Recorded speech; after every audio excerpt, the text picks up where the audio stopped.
crois que ça se voit à mes cheveux que je suis pas en forme. Bah allez, on y est fort. Thomas, il a le poil terne. Ça se voit à ses cheveux.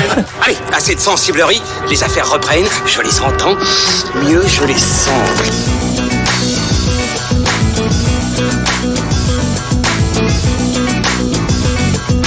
Qu'est-ce que c'est que ce foutoir, mon petit Bernard? C'est l'engin de guerre le plus puissant de tout l'univers. Salut à tous et bienvenue sur Séance Radio, c'est Fan Footage, le podcast, épisode 7. On est de retour après quelques jours d'absence puisque nous avons laissé place à nos amis de Next Episode qui étaient en direct du festival Cannes Série. On vous renvoie évidemment vers leur podcast. En attendant, on est bien installé au Hurling Pub autour d'un verre pour vous parler cette semaine, aujourd'hui, de L'Île aux chiens, le nouveau film de Wes Anderson, et Dans la brume de Daniel Roby. On vous dira plus en détail qui est-il ou pas d'ailleurs. Voilà, ça c'est pour commencer, c'est gratuit. Pour en parler évidemment, Ilan Ferry et Julien Munoz de cinevibe.fr. Salut Thomas. Comment ça va messieurs? Salut Thomas, ça en va? Forme? Toujours. Et mon fidèle comparse. Eh oui, je suis toujours là. J'habite au Hurling Pub en fait. Ah bon? Oui, je vis ici. Ah d'accord, ok, bah écoute, je l'apprends, moi qui pensais te connaître. Pierre Delors de fanfootage.fr. Plein de mystères. Bon, tout le monde est prêt? Vous avez bien bu? C'est bon? Vous êtes chaud? Opérationnel? Yes. Allez, c'est parti.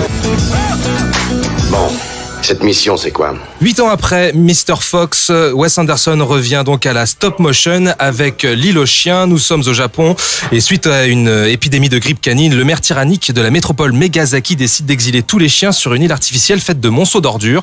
Le film va alors se concentrer sur une petite meute de chiens qui voit l'arrivée du jeune Atari Kobayashi, neveu du maire, et parti à la rescousse de son fidèle Spots, qui est donc le premier chien à avoir été expulsé sur l'archipel interdite.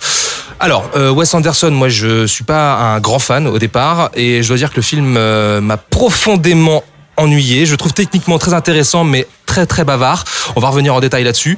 Mais j'aimerais avoir votre sentiment sur ce film parce que je ne connais absolument pas du tout votre avis. Alors qui va commencer? Bon, vas-y, je vais commencer. Allez Julien, vas-y. Donc moi, contrairement à toi, en fait, j'ai une sérieuse affection pour le cinéma Wes Anderson, Ouais. qui est un cinéaste qui a une évolution vraiment intéressante parce que donc c'est un cinéaste avec une identité visuelle très forte, Ouais. mais à qui on a beaucoup reproché d'être un cinéaste un peu vide en fait, un peu dandy, un peu maniéré, Un peu rive gauche quoi. un peu rive gauche, voilà, pour dire ça, et qui en fait depuis The Grand Budapest Hotel on va dire prend une maturité. C'est-à-dire que Grand Budapest Hotel inscrivait son récit en fait dans la grande histoire sans qu'on s'y attende vraiment. Donc il y avait un côté un peu plus sérieux, un peu plus noble. Et là en fait on a un film qui, pour beaucoup de critiques en fait, ça revient très souvent, un discours un peu plus politique. Oui. Donc, mais en fait moi c'est pas tellement ça qui m'intéresse en fait ce truc politique, c'est que il tend plus à l'universalisme en fait dans ses histoires. C'est-à-dire que on a cette histoire de tout le monde. Bon, la critique aime bien dire que le film est anti-Trump, mais moi j'ai envie de dire bon, maintenant dès que t'as un film un peu je suis pas sûr un peu sensé, un peu intelligent, c'est un film anti-Trump à la Je base. suis pas sûr qu'il ait pensé son film. Et non, mais parce qu'on peut penser par exemple, tu vois, le côté insulaire du Japon et son isolationnisme peuvent rappeler l'Angleterre et le Brexit par exemple. Donc Ouais. on peut lui faire dire tout et n'importe quoi parce que il y a un message universaliste dedans. Comment dire, il y a tout un discours quand même sur la reconnaissance des opprimés et qui se battent pour leurs droits en fait. D'accord. Qui moi m'a bien plu parce qu'il a inscrit dans une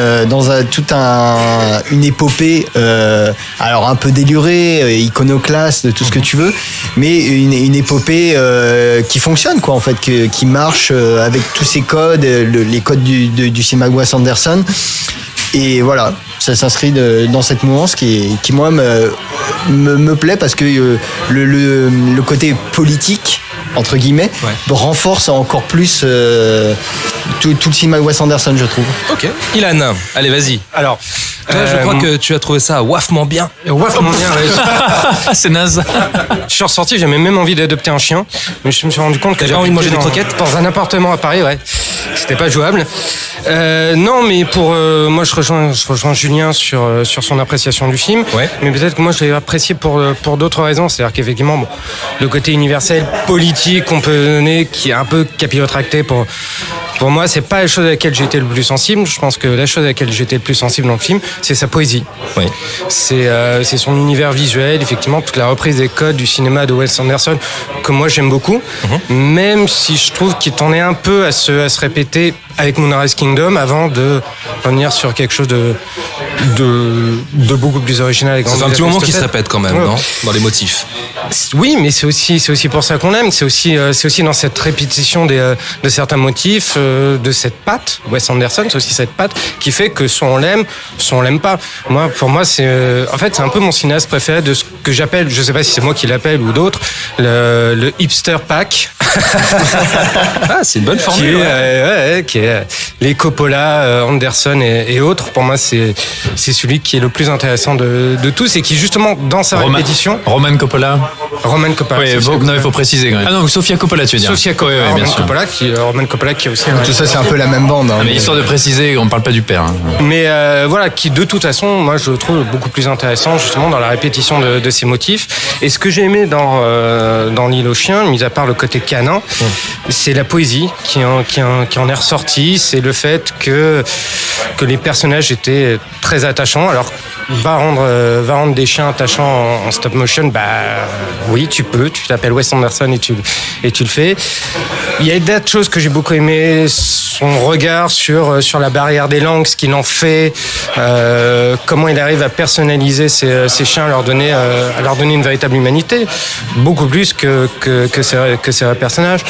Donc voilà, c'est des tas de motifs effectivement récurrents, mais qui ici trouvent un regain d'originalité et voilà que j'ai beaucoup aimé. Donc voilà, et pour revenir juste sur ce qu'on disait sur la barrière des langues, ce qui me fait redouter un peu ce que va donner le film en VF, parce que en VO, l'usage de la barrière culturelle linguistique est assez bien exploité. Et là en VF, j'ai peur. Enfin, j'ai vu la bande-annonce en français, j'ai peur il a un casting de dingue en mais français, j'ai peur qu'ils prennent le truc un peu à l'envers, si tu veux.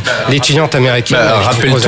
Rappelle-toi de la VF de Inglourious Basterds, c'était juste complètement aberrant. Genre du coup les Italiens parlaient, enfin tu sais, ils avaient changé les langues de tout le monde parce que ça n'avait plus aucun Mais sens. déjà, regarder Inglourious Basterds en français, c'est une aberration déjà, c'est totale. aberrant, ouais. Bah alors qu'est-ce qui t'arrive, Pierre? T'as vu Inglourious Basterds en français? Mais je me rappelle de la bande-annonce. Les quelques scènes en français. Je me rappelle de la bande-annonce. J'ai pas vu le film. Alors Julien, tu voulais rajouter quelque chose? J'accapare un peu encore le temps de parole. Non, ce que je voulais rebondir, c'est qu'il y a quelque chose qu'on dit jamais sur le cinéma Wes Anderson, c'est son affection pour les personnages. En fait, c'est un film très affectueux envers ses personnages, malgré ce côté un peu dandy, un peu hipster, qu'on pourrait croire qu'il prend tout un peu de haut. Mais non, en fait, je trouve qu'il y a beaucoup d'affection pour les personnages qu'il met en scène. Par exemple, on avait les gamins de Moonrise Kingdom qui ont pas du tout des réactions affectives. Comment dire, c'est pas Spielberg, quoi. Mais tu t'attachais vraiment à leur quête amoureuse pour ces personnages. Et c'est toujours un point qu'on nommait, je trouve, dans son cinéma, parce qu'on parle toujours de la forme. Mais moi, je trouve que c'est vraiment un cinéma affectif qu'il y a. Voilà, c'était juste pour ajouter son temps. T'as bien fait, t'as bien. Pierre, allez, Mais moi, c'est marrant parce que Moonrise Kingdom, c'est mon préféré de Wes Anderson. Je l'ai trouvé extrêmement touchant, très beau, très poétique. De toute façon, je suis assez fan de Wes Anderson, même depuis les tout premiers. J'aime un peu moins les plus anciens. J'aime un peu moins Bottle Rocket ou La famille Tenenbaum. J'avais été assez impressionné par The Life Aquatic. Ouais. J'avais trouvé ça vraiment bien et farfelu. Ça m'avait bien plu. Alors voilà, je suis extrêmement fan d'animation. Alors, j'aime beaucoup le stop motion. C'est un genre assez rare et j'avais été vraiment bluffé par Fantastic Mr. Fox. Enfin, moi, je trouve le film merveilleux. Extrêmement dynamique. J'étais assez surpris par I Love Dogs. En fait, je m'attendais à quelque chose dans cette veine, quelque chose de peut-être plus grand public, de plus animé. Il faut quand même dire que, alors techniquement, le film est absolument ahurissant. Hein. J'ai trouvé que techniquement, c'est vraiment une prouesse. Par contre, c'est son film le plus figé visuellement en termes d'animation pure. C'est rigide. Les personnages bougent très très peu. Hein. On est dans des cadres très figés. Bah, c'est très japonais en fait. Alors, ça dépend de quelle manière on l'aborde, mais Je vois ce que tu veux dire, mais de toute façon on va y revenir. Mais alors c'est son film sans doute le plus figé. Pour un film d'animation, c'est vrai que les personnages ne bougent que très peu, et c'est surtout les visages qui sont animés. Maintenant, la phrase que j'ai sortie en sortant de la projection de presse, c'est que j'ai trouvé que le film était plus intéressant qu'il n'était agréable à regarder en fait. Et c'est un film que j'aurais beaucoup de mal à recommander. Ce que je veux dire par là, c'est que je le trouve très intéressant pour un cinéphile qui a l'esprit un peu ouvert et qui voit les références. Et c'est bourré de références à Akira Kurosawa, par exemple, ou aux 7 samouraïs. Il y a un moment, il reprend même la musique des 7 samouraïs que Alexandre Desplat réorchestre. Je trouve ça très intéressant pour un fan d'animation et particulièrement de stop motion. Par contre, je pense sincèrement que c'est un film qui ne peut pas vraiment plaire ou très difficilement plaire au grand public. Ça veut pas dire que c'est un mal, hein, je peux pas reprocher ça vraiment au film. Mais moi, c'est un film qui, je vais pas spoiler, mais ça se termine malgré tout sur une espèce de happy end. Et ben, malgré le happy end, je trouve que c'est un film qui reste globalement, et même s'il m'a plu, assez froid. Très mécanique, et même dans sa construction, même dans sa narration, je trouve très très mécanique, je trouve assez figé, et là-dessus moi je m'attendais pas du tout à ça, et il m'a fallu du temps pour pouvoir dégager un avis clair, tu vois, j'étais pas sûr de l'avoir apprécié à la première vision. C'est un film de cinéphile, c'est un film d'animation pour adultes. Oui, clairement. C'est beaucoup plus adulte que. C'est même très long et très bavard. Fox, là, qui était quand même beaucoup plus enfantin. Moi, j'ai un gros souci sur le rapport fond et forme de ce film. C'est-à-dire que, comme toi, Pierre, j'adore la stop motion, et il m'en manquait de la folie pour que le message passe vraiment clairement, en fait. C'est-à-dire que je me suis retrouvé devant une succession de plans hyper figés. Il y a de très très beaux décors, il faut le dire. Il y a de très très beaux décors. Maintenant, je suis très embêté par ce film parce que techniquement c'est très intéressant. La richesse iconographique, elle est là, mais j'ai plus l'impression de voir une richesse iconographique pour de la publicité par moment que pour le médium cinématographique en tant que tel, pour un vrai film de cinéma. Et même les personnages, les caractères design, je trouve qu'ils sont assez irritants, les personnages humains.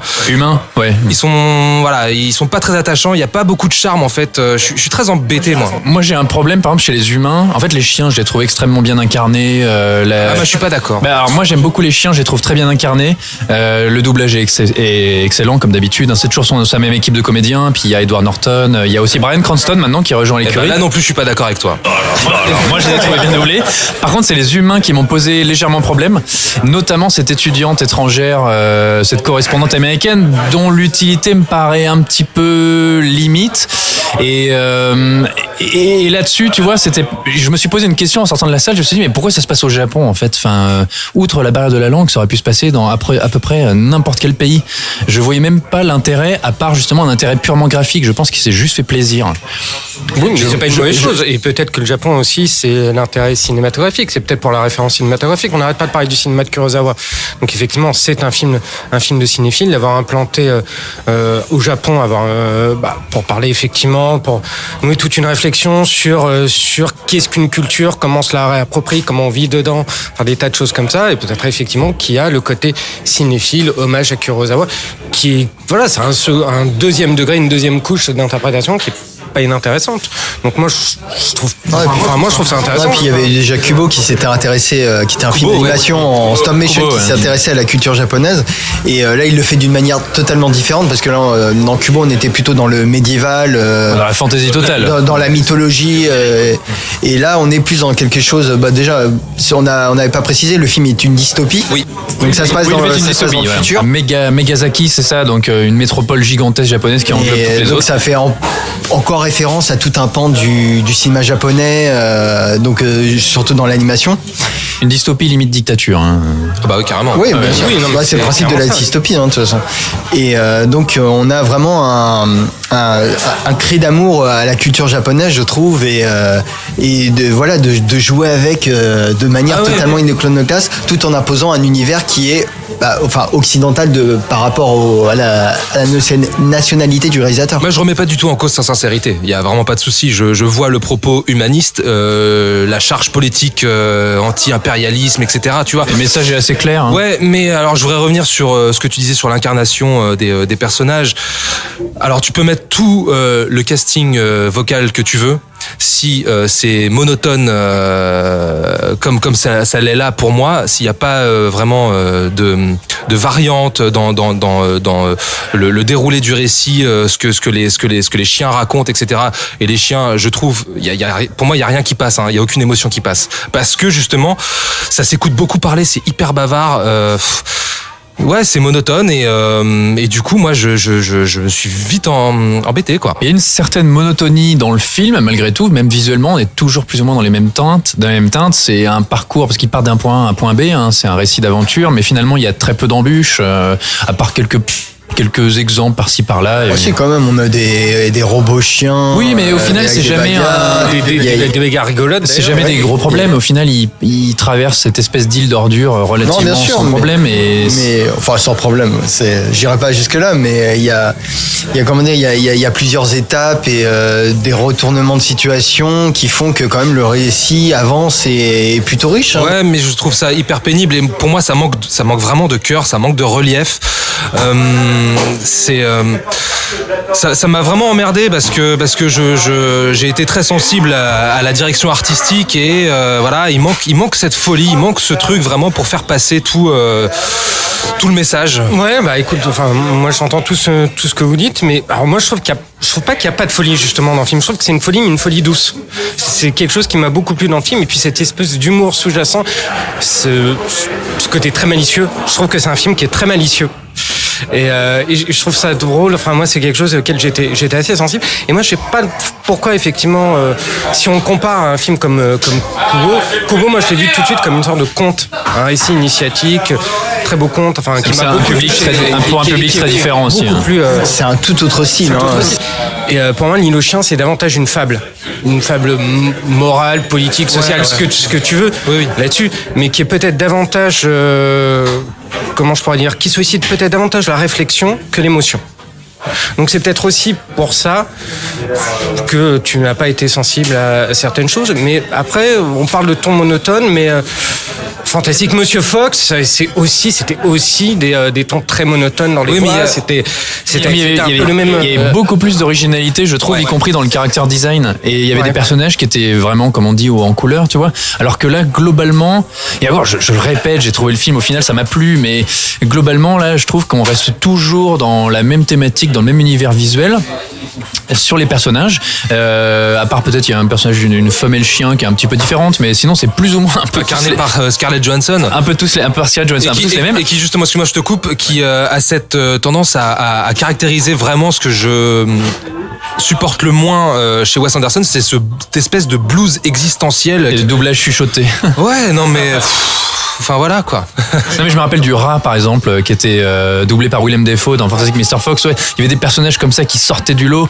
Là, je trouve que globalement, au final, les chiens se confondent un petit peu tous les uns avec les autres. Après, pas celui qui est incarné par Bryan Cranston, parce que justement, il apporte une espèce de chaleur. Lui, il a une spécificité, mais pas les autres. Tu vois, je trouve que les autres se confondent un peu. Rex, celui qui est doublé par Edward Norton aussi a une identité, je trouve, qui est toujours un peu le, comment dire, mince, je perds mes mots, le neutre de la bande. Il y a Jeff Goldblum qui double celui qui parle toujours de toutes les rumeurs qu'il entend sur l'île. Mais tu vois, moi, pour le coup, à chaque fois, je me perdais dans qui incarne qui double qui. Enfin, tu vois, je me suis complètement perdu entre Bryan Cranston et Jeff Goldblum. Pourtant, ils ont des voix reconnaissables, mais je m'y retrouvais même plus, moi. Il y a quelques moments assez drôles quand même. Il y a des moments qui m'ont bien fait rire.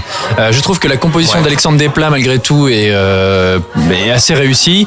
J'ai trouvé qu'il y avait des très très beaux décors. Visuellement, ça reste vraiment une tuerie. Après, voilà, les séquences avec les humains, notamment, il y a un scientifique à un moment là avec sa séquence d'empoisonnement. Je trouvais que c'était un petit peu. C'est vraiment pas ce que tu retiens du film, tu vois, tout ça. C'est sûr. Il y a un peu de superflu. C'est comme dans tous les films de Wes Anderson. Il y a des choses enlevées. C'est pas parfait. Globalement, là, souvent ces films, je peux les regarder avec grand plaisir. Celui-là, je suis pas certain que ce soit un film que j'ai envie de revoir comme ça un jour, s'il est sur Netflix, tu vois. Ouais. Et s'il est sur Canal+. Excepté pour la technique. Je ne sais, j'ai pas l'abonnement. Moi, j'aurais juste revenir sur la direction artistique. Il y a un truc qui m'a plutôt séduit à un moment donné. Je sais pas si vous avez fait attention à ça, c'est que l'archipel est filmé avec des caméras de vidéosurveillance et dans sur les écrans de contrôle, on voit en fait donc ce qui est retranscrit par la caméra en japanime en fait. C'est de l'animation. Oui, c'est oui. Ça, j'ai trouvé que c'était une bonne idée. Il y a un mélange des styles. Globalement, c'est du stop motion, mais de temps en temps, il y a de l'animation traditionnelle. Ouais. Voilà. Bon, est-ce que vous avez une note à lui mettre? Parce qu'on a fait un peu le tour du coup. C'est trop difficile. Une petite note sur 10 parce que bon, quand même. 6,5 peut-être. 6,5. Ok, Pierre. Ilan? Moi, ce sera 7 croquettes sur 10. 7 croquettes sur 10? Ouais. Ok, d'accord, très bien. Non, moi 8 pékinois sur 10. 8 pékinois sur 10. Moi, qu'est-ce que je vais lui mettre Une truffe humide. Moi, j'ai combien de... Il dure quoi? Il dure presque 2 heures, non? Ouais, 2h30, non, il m'a paru très long. Ouais, c'est ça. Bah, il m'a paru très très long, effectivement. Il dure, ouais, je crois qu'il dure 1h40. Je vais lui mettre 3, j'allais dire non. Ah, la vache. C'est dur. Allez, 5. Ça va. Ouais, c'est la moyenne. Allez, 5 sur 10. Parce que ouais, je le confesse, je suis pas un grand fan de Wes Anderson. Pour moi, je trouve qu'on fait preuve de beaucoup d'indulgence envers ce jeune cinéaste. Mais Thomas n'a pas de cœur aussi, il faut le préciser. Et lequel des Wes Anderson tu serais le plus indulgent avec? J'adore Darjeeling Limited. Alors moi, c'est celui que je trouve le plus mauvais. Et ben voilà, tu vois, pour le coup, je sais que c'est un des Wes Anderson que beaucoup n'apprécient pas. Moi, j'aime beaucoup Darjeeling Limited, vraiment. Donc le plus conventionnel, il faut quand même le préciser. L'île aux chiens, c'est actuellement en salle. Faites-vous votre avis. Hashtag I love dog. Hashtag l'île aux chiens. Hashtag fan footage. On attend tous vos commentaires. On quitte le Japon pour Paris. Hein, les amis, qu'est-ce que vous en dites? Bah, pour une fois. Ouais. Hein, dans le brouillard. C'est vraiment parce qu'on est obligé. Hein. Allez, on y va. C'est la nouvelle production de genre Made in France, écrite et produite par Guillaume Le Mans, auteur des récents Burnout ou encore La nuit a dévoré le monde, et qui nous livre Dans la brume, film catastrophe où l'on y suit un couple parisien incarné par Romain Duris et Olga Kurilenko, qui sont pris au piège, et comme tous les Parisiens d'ailleurs, face à une mystérieuse brume toxique qui envahit la capitale. Et ces derniers vont donc se réfugier au dernier étage de leur immeuble, sauf que pendant ce temps, leur fille est coincée 2 étages plus bas et elle est atteinte d'une maladie respiratoire et est retenue prisonnière dans son caisson. Le but du jeu est donc de continuer à l'alimenter en énergie. Est-ce que j'ai bien résumé le pitch, messieurs? Oui, grosso modo, c'est plutôt ça, ouais. C'est plutôt ça? Ça vous a paru efficace? Qu'avez-vous pensé de ce Just Breathe Away? Quel beau titre. C'est le titre américain, puisqu'on en est... voilà, c'est un film avec un concept fort et qui a été vendu donc à l'international. Et le film s'appelle donc Just Breathe Away. Mais puisque tu as commencé à prendre la parole, Idan, je t'en prie, dis-nous tout. Dis-nous ton avis. Absolument tout. Ton ressentiment. Écoute, tout simplement, en sortant de la salle, je me suis dit qu'ils auraient dû changer l'accroche du film et changer ça par dans le brouillard, personne ne vous entendra bâiller. Retenez votre souffle en... Dans le brouillard, personne ne vous entendra bâiller. Ouais. Carrément, la brume, personne ne vous entendra bâiller. C'est un peu ça. Parce que j'ai trouvé le film profondément ennuyeux. Je me suis vraiment ennuyé dans le film. Pour moi, c'est un film qui participe à ce type de film qu'on appelle les films post-prod, qui a été pensé durant la post-prod, en tout cas pour moi, durant la post-prod et pas durant l'écriture. C'est-à-dire qu'on a un concept, mais c'est le concept qui détermine l'écriture, en tout cas le semblant d'écriture du film. Et c'est pour moi le gros problème du film, c'est qu'il n'a aucun enjeu dramatique, mis à part son dur concept. quand même. Ah oui, je suis dur si tu veux, mais oui peut-être. Mais il y a une volonté de vouloir faire dans l'enjeu dramatique qui est déterminé par cette espèce d'élément surnaturel, ou à moins que ce soit un pic de pollution, je sais pas trop. Mais voilà, il y a les enjeux dramatiques sont esquissés, déterminés d'une certaine façon par cet élément scénaristique. Mais je trouve ça très mal exploité. Pour moi, moi j'ai rien ressenti. C'est un film encéphalogramme plat. Ouais. Donc effectivement, il y a une volonté de devoir dessiner des enjeux dramatiques forts à travers le personnage de la fille qui est dans son enfant bulle, bien sûr, de la petite fille qui est dans sa bulle, et pas au sens figuré, au sens défense propre. C'est dégoûtant. De la sauver de cet élément de cette. Bon, mais si vous déjà, je n'ai ressenti à aucun moment aucun sentiment d'urgence. Ouais. Par rapport à cet enjeu-là qui est censé être fort quand même. L'enjeu, c'est les parents qui doivent sauver leur fille dont la batterie de la bulle va arriver à expiration et ils doivent braver cette brume pour sauver leur fille. Je pense pas que ce soit du spoil à ce niveau-là, sinon la bande-annonce. Et avec, si tu veux, toutes les figures imposées. On a le sacrifice, les personnages secondaires qui sont censés être attachants, mais qui sont tellement archétypaux, si tu veux, tout est de l'ordre de l'archétype. Ouais, mais alors attention, parce que Guillaume Le Mans, qui écrit et produit le film, on l'a pas dit, mais c'est réalisé par Daniel Roby, dont je ne connaissais absolument pas l'existence jusqu'à ce film-là. Bref, passons. Guillaume Le Mans se défend justement de jouer sur ces archétypes. On y reviendra après, mais ils s'en cachent pas. C'est pas tant un problème d'archétype, en fait, je pense, c'est surtout un problème en fait de casting. C'est qu'on a un casting qui, je pense, n'est pas habitué au genre. Parce que en fait, quand tu parles d'archétype, je pense que tu penses au couple de vieux. Par exemple, oui. Donc ils sont. Alors je me rappelle plus du nom de l'acteur. Celui qui joue tous les vieux dans tous les films français. Oui, voilà. Et donc en fait, on sent que cet acteur n'a probablement jamais vu un film de genre de sa vie et qu'il ne sait pas dans quoi il joue, et il joue en mode je joue dans un film français, quoi. Mais je pourrais parler aussi de Romain Duris. Voilà, ouais. Plus Romain Duris et Olga Kurylenko. Qui, je pense, lui aussi voit plutôt le projet comme un tremplin pour sa carrière, mais ne croit pas fondamentalement à son personnage, en fait. Et ça, c'est une vraie barrière émotionnelle par rapport au film. Est-ce que c'est pas plutôt un problème d'écriture, vraiment, du personnage? Moi, j'ai d'écriture générale. Il y a un problème, je pense, d'écriture, mais moi, que j'identifierais plutôt dans les dialogues. Ouais, c'est ça, ouais. Parfois absolument ringard. C'est récité. Je veux pas être méchant, mais il y a vraiment. C'est très récité. C'est très récité, et puis même il y a des trucs qui. Voilà, je dis ringard, ça peut paraître très méchant, mais vraiment quand tu vois le film, tu dis oh mon Dieu, mais encore ce genre de dialogue, quoi. Mais c'est surtout que je pense qu'on a des comédiens qui prennent le genre de haut et qui ne prennent pas vraiment le film au sérieux, au niveau où il aurait mérité d'être pris, en fait. Et ça met tout de suite une vitre émotionnelle, qui coupe l'émotion du film, qui a été très violent. Ouais, totalement. Pierre. Alors je m'insurge totalement contre ce qui vient d'être dit, puisque pour moi en fait le problème ne vient pas de là du tout, et je serais même tenté de dire que Romain Duris et Olga Kurylenko, je les ai trouvés pas si mauvais. Alors comme quoi on a un avis complètement différent. Pour moi leur performance est relativement faible ou affaiblie par la pauvreté des dialogues et par la pauvreté de la mise en scène, mais je trouve que Romain Duris, malgré ça, il essaie de faire quelque chose, et ce couple de personnes âgées, alors ce vieux monsieur, cet acteur, j'ai oublié son nom alors que je le connais bien, j'ai déjà vu dans des pièces de théâtre, c'est quelqu'un que j'aime beaucoup. Moi je trouve que c'est le meilleur acteur du film, je trouve qu'il joue nettement au-dessus des autres, et pour moi il y a deux générations d'acteurs, on sent qu'il y a une formation de comédiens à l'ancienne bien supérieure, enfin bon, mais peu importe. Je vais faire une critique sur le film qui est c'est un coup de poignard, je suis désolé, mais je suis sorti de la salle, je suis allé le voir au cinéma, j'étais pas à la projection presse, il y en a pas eu, il y avait une dame derrière moi qui était avec son mari ou son amant, je ne sais pas, et elle a sorti une phrase dans les escaliers en sortant du GCD Hall, elle a dit ouais bon ça pourrait passer sur M6, quoi. Aïe. Alors c'est affreux de dire ça, mais c'est exactement ce que j'ai ressenti, c'est-à-dire que c'est un film qui a des ambitions, qui a envie de faire quelque chose, qui a envie de produire ce scénariste. Je ne connaissais pas tellement son travail, moi. Guillaume Le Mans, c'est ça ? Ouais, Guillaume Le Mans qui est auteur de Pour elle, des films de Fred Cavaillé, et récemment Un homme idéal. Voilà. Il y a 3 ans, Un homme idéal. On sent qu'il veut porter ce projet de film de genre et de film catastrophe en France et à Paris. Mine de rien, c'est suffisamment singulier pour mériter d'être souligné. Mais c'est un film ambitieux.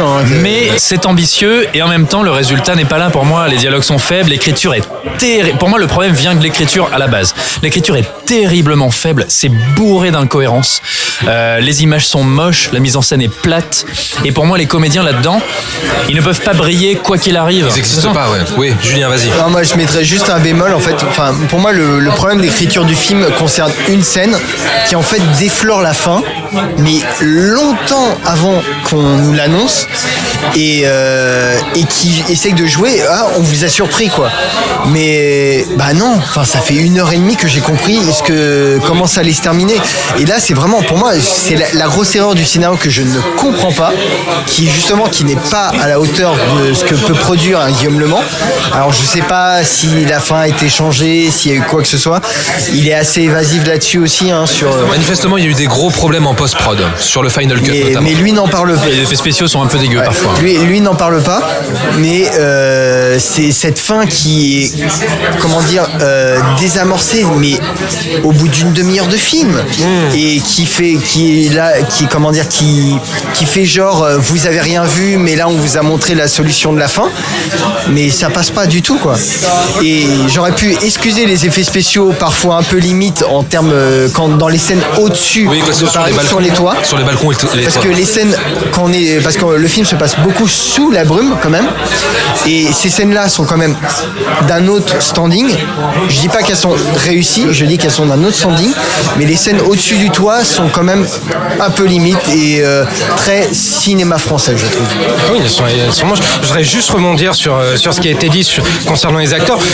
Moi, j'ai pas eu tellement de soucis avec les acteurs dans la mesure où je trouve qu'en fait, ils avaient pas grand-chose à défendre. Moi non plus. En fait. À la base, il y a un problème d'écriture des personnages, et quelque chose qui, moi, de toute façon, m'a énormément choqué avec ce film, c'est que ça manque de tension. Avec un sujet pareil, et même avec des enjeux dramatiques pareil, on parlait d'intention. Il y a des intentions effectivement de dessiner des enjeux dramatiques, mais il y a absolument aucune tension qui s'en dégage. On n'est jamais proche des personnages. On s'en fout en fait. Les choses se déroulent de manière très très basique, très linéaire, et c'est juste on coche les cases du film catastrophe avec ces petites péripéties, ces petites figures imposées qu'on a déjà vues dans d'autres choses. Donc, moi, c'est même pas ne pas avoir aimé le film, c'est une totale indifférence. T'as pas eu peur quand Romain Duris se fait poursuivre par un chien? Écoute, j'ai eu peur pour son brushing. Attends, cette scène, je me suis demandé si ça allait tenir. Cette scène, il faut en parler quand même parce que pendant le film, alors malheureusement pendant la brume, mais j'ai pas pu m'empêcher de faire des petites comparaisons avec des grands films catastrophes que j'aime beaucoup, notamment La Guerre des Mondes de Steven Spielberg. Je pensais que t'allais citer Roland Emmerich, mais bon. Qui est une référence de Guillaume Le Mans. Exactement. Voilà, c'est ça. Le jour d'après d'ailleurs aussi. Il faut savoir que Steven Spielberg, Steven Spielberg évidemment c'est un des plus grands cinéastes, mais c'est un cinéaste qui explique les règles de l'univers qu'il te présente pour que tu puisses les comprendre dès le début et qu'ensuite le film coule de source. Là, c'est un film qui n'a aucune règle cohérente. C'est-à-dire qu'à un moment, on te montre que la brume tue tous les animaux comme les humains. Donc on voit un chien dans un appartement, un chien adulte qui est tué. Et puis 2 secondes après, il y a une scène où il y a un chien adulte dans les rues qui les poursuit. Et tu dis, bah alors la brume, ça les tue ou ça les tue pas? Puis ensuite, on se rend compte que ça tue tous les oiseaux. Donc il y a aucune cohérence. Et sur ce qui est des enjeux dramatiques, et je suis d'accord, et de la tension elle est créée artificiellement par une espèce de caméra qui bouge et par une musique d'une banalité, mais alors c'est pas possible de faire plus banal. Mais sinon, c'est un film qui résout tous ces problèmes de la manière la plus simple et la plus conventionnelle possible. Et quelle que soit l'épreuve que traversent les héros, la solution est à 1 minute de leur position. C'est-à-dire qu'il faut un équipement spécial hyper rare, unique au monde. Le laboratoire est à 2 rues. Il faut aller chercher tel mec, il habite dans le truc d'en face. On a besoin de batteries pour le caisson hyper futuriste. Bah, c'est pas grave, il y a une voiture électrique avec des batteries qui correspondent juste en bas de la rue. Heureusement que Romain Duris vit dans l'immeuble d'en face de son ex-femme. Oui, mais en fait, il y a rien à faire. Et d'ailleurs, bah tiens, tu me fais bien d'y penser. Il vit dans l'immeuble d'en face de son ex-femme. On comprend pas tellement leur relation. C'est-à-dire qu'au début, tu te dis, bah tiens, ils sont sans doute divorcés. Il vit dans l'appartement d'en face. Puis ensuite, ça facilement quand même. Mais quand tu les vois ensuite dans leur rapport l'un envers l'autre, il y a aucune espèce d'animosité. Ils pourraient très bien être en couple. En fait, le film ne t'explique rien à ce niveau-là. Je trouve que leur relation, elle est particulièrement mal écrite et mal amenée. Donc en fait, ils sont en très bons termes dès le début du film. Puis quand ils ont une scène où tu te rends compte qu'ils pourraient peut-être éventuellement retomber dans une espèce d'attirance l'un envers l'autre, bah de toute façon, c'est désamorcé par le fait que depuis le début, il y avait aucun problème entre les deux. Et ça rejoint cette idée du téléfilm M6. C'est-à-dire, il y a quasiment aucune embûche. Tout se règle en un tour de main. La solution était juste dans la rue d'à côté. Tous les personnages s'aiment. Il n'y a pas de problème. Et ça, je trouve que pour un film catastrophe ou un film qui a une espèce d'ambition d'amener le genre, en plus, dans la capitale, c'est pas courant de voir ça à Paris, de voir les toits parisiens, de voir le métro, les gens mourir dans nos rues, ce qu'on côtoie tous les jours. Enfin, pour ceux qui habitent à Paris, évidemment. Mais ça, je comprends pas. C'est criminel d'avoir fait ça. C'est criminel, carrément. Waouh.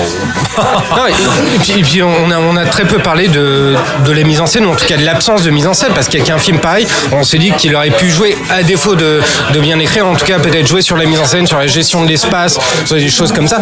Une impression d'étouffement, par exemple, ou je sais pas, jouer sur les cadres, sur n'importe quoi, mais pas du tout. En fait, tu vois la lumière parisienne avant l'accident et quand on est au-dessus, qui fait vraiment, qui est lumière type cinéma français, donc tout est éclairé, tout est visible, tout le cadre est limpide en fait, l'image n'a aucun caractère. Là, c'est vrai qu'on se dit qu'il y a vraiment, il y aurait pu un effort de fait qui est fait quand on est sous la brume quand même, qui a une esthétique qu'on aime ou qu'on n'aime pas. Hein. Moi, je suis pas excessivement fan, mais au moins qu'il y a un minimum de caractère. Mais quand on est vraiment dans le Paris qu'on connaît, normal, tout ça, c'est vraiment embarrassant, quoi. Alors moi, je suis plutôt d'accord avec tout ce que vous avez dit. De toute manière, le film a coûté 11 millions d'euros, ce qui est quand même pas mal du tout. On est dans une démarche là. Je pense que vous avez tous plus ou moins lu les déclarations ici ou là de Guillaume Le Mans, qui tente d'insuffler un cinéma de genre en France. Je disais tout à l'heure qu'il a écrit et produit, je crois, Burnout et La Nuit a dévoré le monde. Il les a pas produits. Ça, c'est son. Là, dans la brume, c'est le premier film. Voilà, exactement. Oui, t'as raison. Oui, exactement. Maintenant, alors on espérait quelque part, nous, fans de fantastique, de cinéma de genre, que ce film pourrait être un game changer quelque part. On en est, le film est sorti il y a une semaine maintenant. On est à un tout petit peu plus de 120 000 entrées, donc ça va être très très compliqué. Manifestement, il s'est bien vendu à l'international. C'est ce que Guillaume Le Mans déclarait récemment. Il a beaucoup de projets aussi pour le cinéma français. Je suis très embêté parce que j'ai envie de le défendre quelque part, ce film, malgré tout. C'est ça en fait la problématique, c'est qu'on a une personnalité, donc Guillaume Le Mans, qui est un homme ambitieux, qui vraiment a des projets qui donnent vraiment envie. Donc dans un film avec Jean Dujardin, réalisé par Alexandre Aja, L'Aventurier. Film d'aventure exotique. Et je parle vraiment que de celui-là. C'est passe en Indochine, c'est ça? Ouais, en Indochine. Donc c'est quelqu'un qui pourrait changer la face du cinéma français, enfin en tout cas faire exister le cinéma de genre français populaire, dans ce qu'il a de plus noble et de plus efficace et de plus passionnant qu'on peut trouver. Et c'est pour ça que c'est difficile, parce que on n'aime pas le film, mais en même temps on a envie de défendre ce mec qui va peut-être amener encore d'autres choses beaucoup plus passionnantes et beaucoup plus réussies.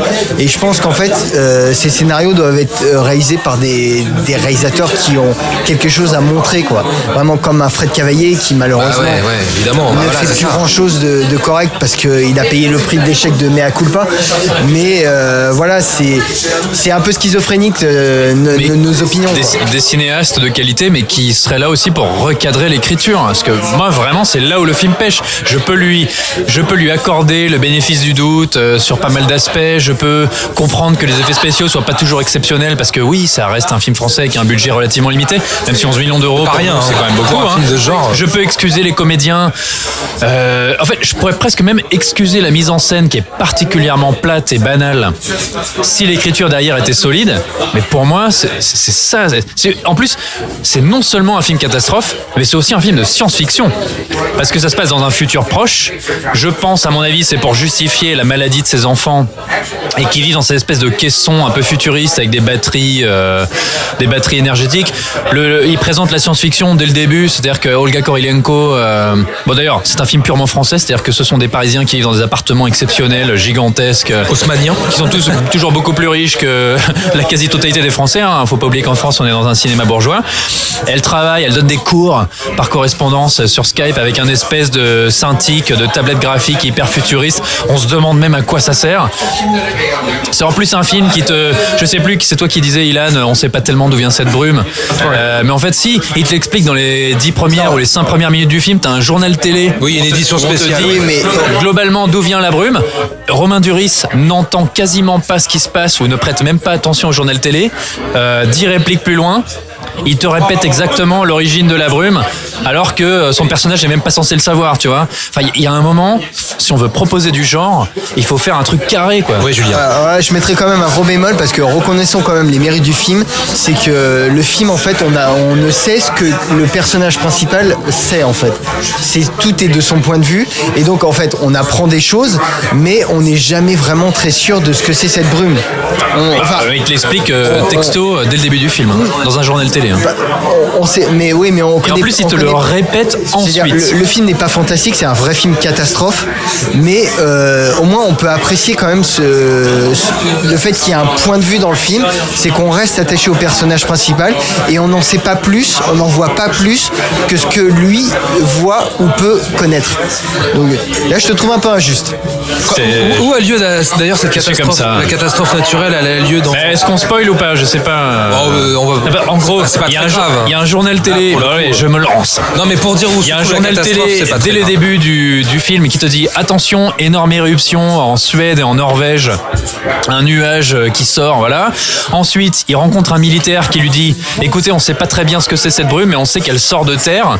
Et ensuite, c'est tout ce que le militaire lui dit. Et Romain Duris n'avait quasiment pas vu le journal télé, il l'a limite pas entendu. Et ensuite, il retourne voir sa femme et elle lui dit alors qu'est-ce que c'est? Il dit écoute, j'ai vu des militaires, c'est un nuage qui vient de Suède et de Norvège, ça vient du sous-sol et c'est terrifiant, etc.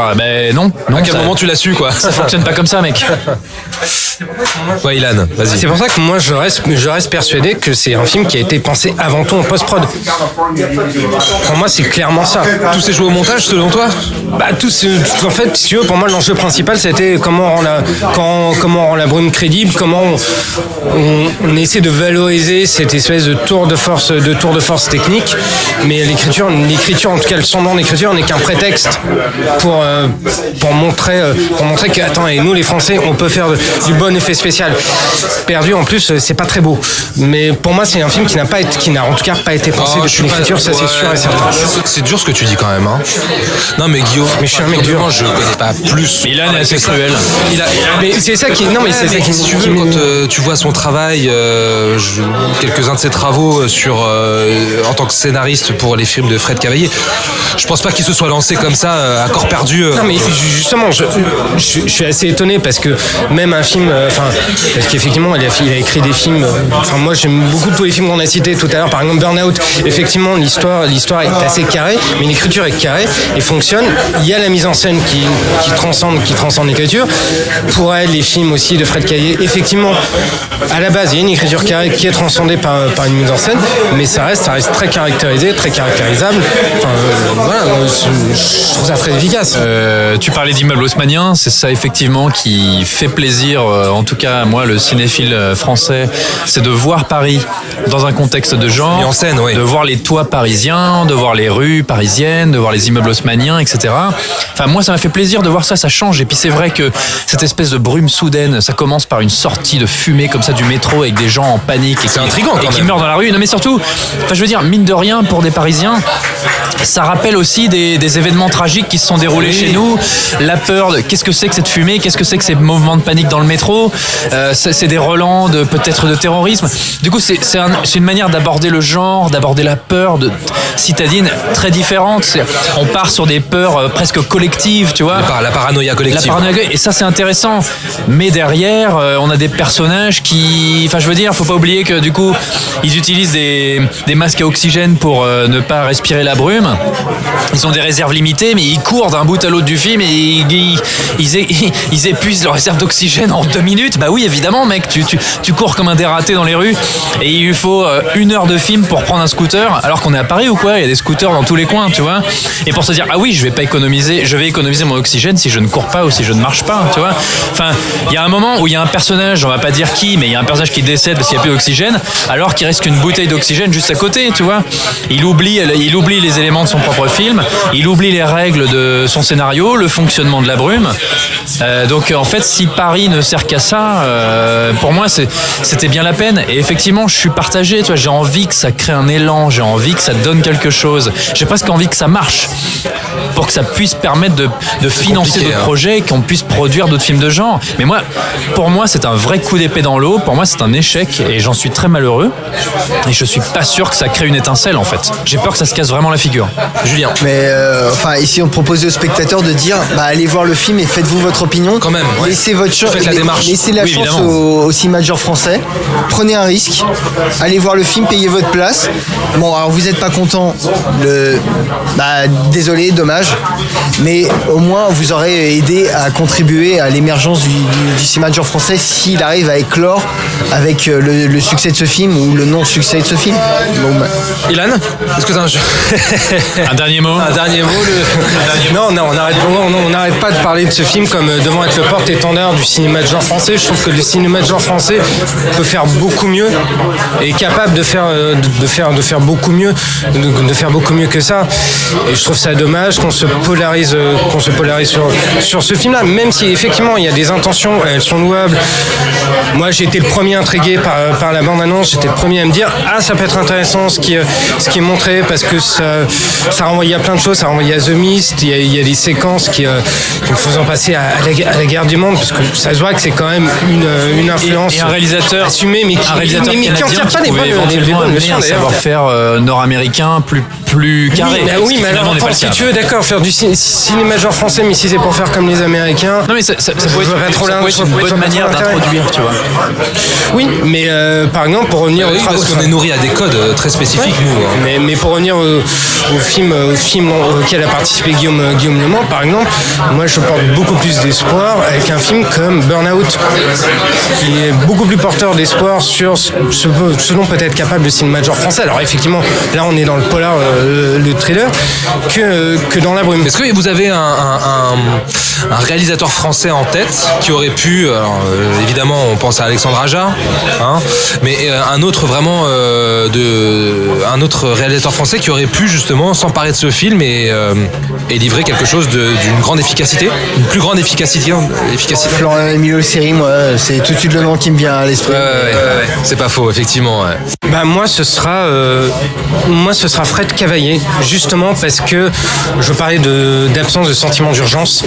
Et le sentiment d'urgence, c'est quelque chose qui irrigue le cinéma de Fred Cavaillé.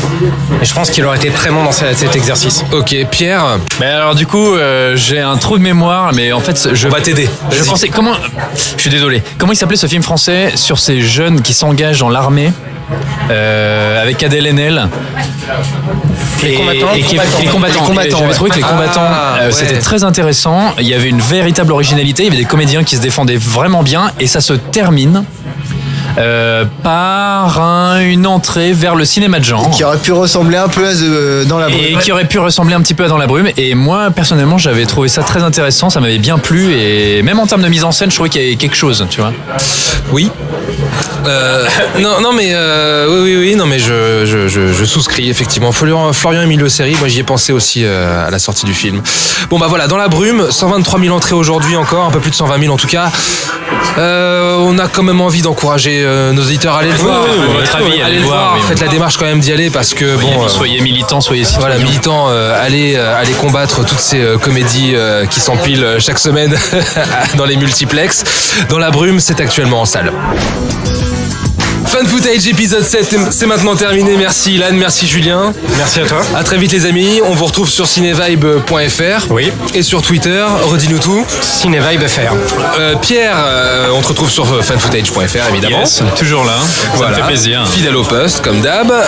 L'île aux chiens et Dans la Brume sont actuellement en salle. Bon, vous avez compris, la team Fan Footage concernant L'île aux chiens, le dernier Wes Anderson, est plutôt mitigé, mais on recommande quand même. Ne serait-ce que techniquement, ça vaut le coup d'œil vraiment. Totalement, ouais. Allez-y, dans la brume. Bon, vous avez compris aussi là, on n'est pas forcément hyper emballé, mais quand même faites votre BA et allez faire la nique à Taxi 5. Ouais. Voilà, ça Je valide. On vous donne rendez-vous également sur séanceradio.fr, SoundCloud et iTunes. On vous donne rendez-vous également la semaine prochaine pour un nouveau film. On ne sait absolument pas de quoi nous allons parler, mais on va bien trouver, hein ? Bisous, bisous. Allez, salut, bye. Nous allons faire du bon travail ensemble.